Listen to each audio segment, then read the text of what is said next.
Fëmia 2 vjeçar, i cili u plagos gjatë natës së vitit të ri, ndroi jetë mëngjesin e sotëm si pasojë e lëndimeve shumë të rënda në tru të shkaktuara nga një trup i huaj metalik. Prokuroria ka lëshuar urdhër për kryerjen e autopsisë së trupit të fëmijës.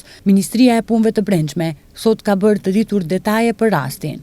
Më 1 janar 2026, 58 minuta pas mesnate, është raportuar se në qendrën klinike Nën Tereza, në gjendje shumë të rëndë dhe me një trup të huaj në kokë, është sjell një fëmijë 2 vjeçar nga Shkupi, njoftojnë autoritetet. Menjëherë pas raportimit, zyrtarë policor kanë zhvilluar një bisedë zyrtare me nënën e fëmijës.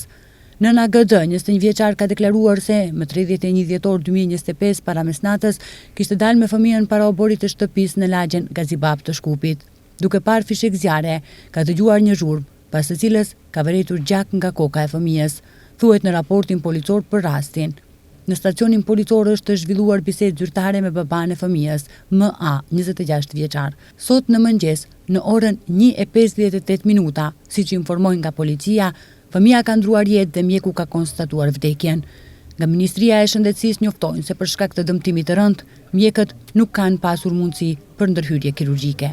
Fëmia u pranua në qendrën e urgjencës dhe për shkak të gjendjes së rëndë shëndetësore u transferua për trajtim në klinikën e neurokirurgjisë në repartin e kujdesit intenziv.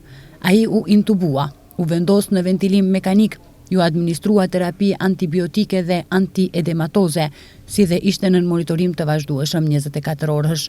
Shkalla e dëmtimit të indit truror nuk lejoi ndërhyrje kirurgjikale. Pavarësisht përpjekjeve maksimale të ekipit mjekësor, përfundimi ishte tragjik, thon nga Ministria e Shëndetësisë.